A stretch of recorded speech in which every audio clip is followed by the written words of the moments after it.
Assalamualaikum warahmatullahi wabarakatuh. Alhamdulillahirabbil alamin wassalatu wassalamu ala asrofil anbiya'i wal mursalin wa ala alihi wa ashabihi wa man tabi'uhum bi ihsanin illa yaumiddin amma ba'du.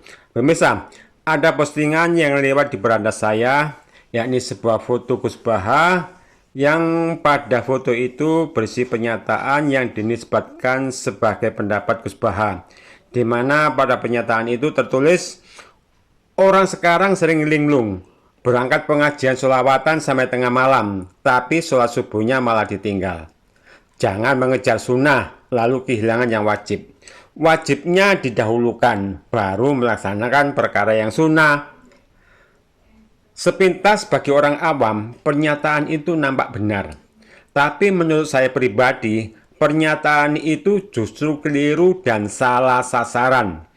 Tidak mungkin Allah Azza wa Jalla membimbing Rasulullah melalui pengajaran malaikatnya agar mengamalkan amalan-amalan selain yang wajib sebagai tambahan pahala bagi umatnya, tapi di sisi yang sama justru jadi sebab malasnya seseorang untuk mengamalkan yang wajib. Atau amalan sunnah jadi sebab seseorang meninggalkan amalan yang wajib. Itu tidak mungkin.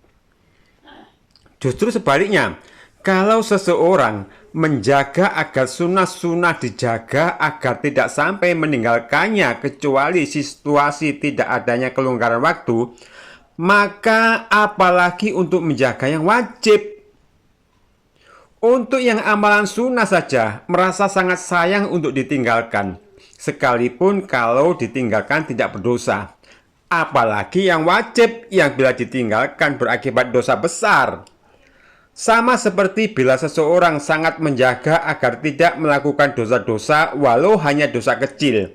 Nah, kalau dosa kecil saja komitmen untuk dijauhi, apalagi dosa besar, justru maka akan termotivasi untuk meninggalkan, untuk menjauhi dosa-dosa besar.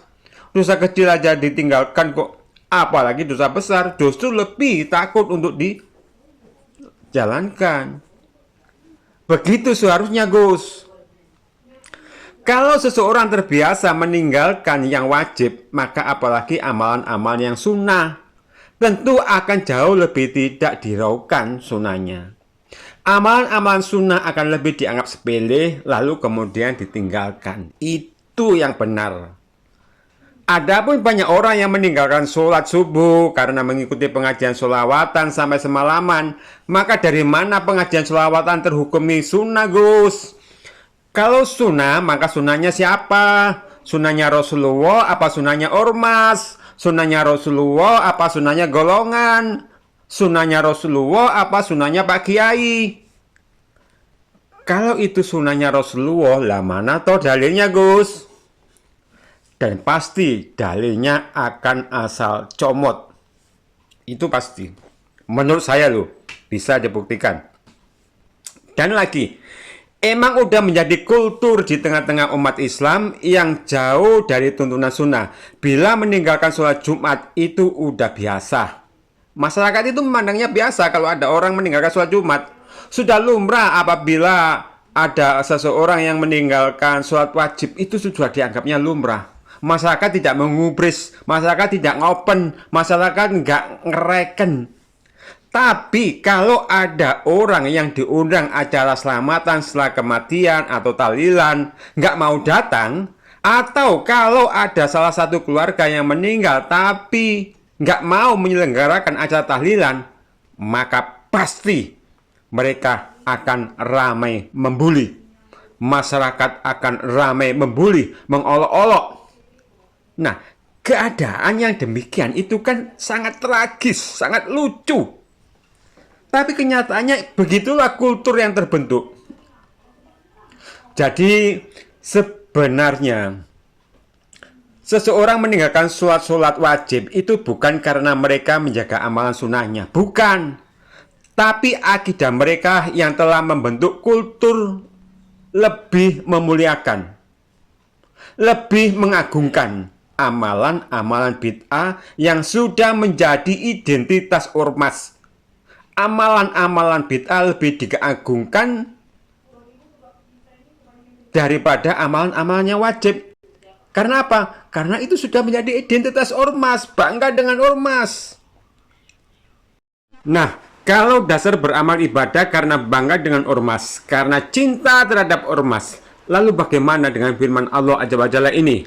Kul in kuntum tuhibbunallaha fattabi'uni yuhibbukumullahu wa yaghfir lakum dzunubakum wallahu ghafurur rahim. Katakanlah, jika kamu mencintai Allah, ikutilah aku. Niscaya Allah akan mencintaimu dan mengampuni dosa-dosamu. Allah Maha Pengampun lagi Maha Penyayang. Nah, dari ayat tersebut bisa kita pahami bahwa bentuk mencintai Allah Azza wa Jalla adalah dengan mengikuti atau dengan meneladani Muhammad Sallallahu Alaihi Wasallam sebagai nabi yang diutus.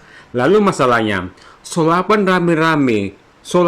rame-rame dengan pakai dangdutan, juga acara tahlilan setelah kematian, itu mengikuti siapa? Nah, kalau tidak mengikuti Rasulullah, lalu mengikuti siapa? Nah, pemirsa, sebenarnya yang hak itu udah jelas, dan yang batil pun udah jelas. Yang sunnah udah jelas, yang bid'ah udah jelas, yang syirik udah jelas, yang kemurnian tauhid juga sudah jelas. Tapi karena faktor kepentingan, akhirnya jadi semrawut dan amburadul. Maka cukuplah berpegang teguh pada kitab Allah wa sunnah sebagai tali buhul yang tidak bakal putus dari kebenaran. Subhanakallahumma wa bihamdika asyhadu an la ilaha illa anta astaghfiruka wa atubu ilaik. Wassalamualaikum warahmatullahi wabarakatuh.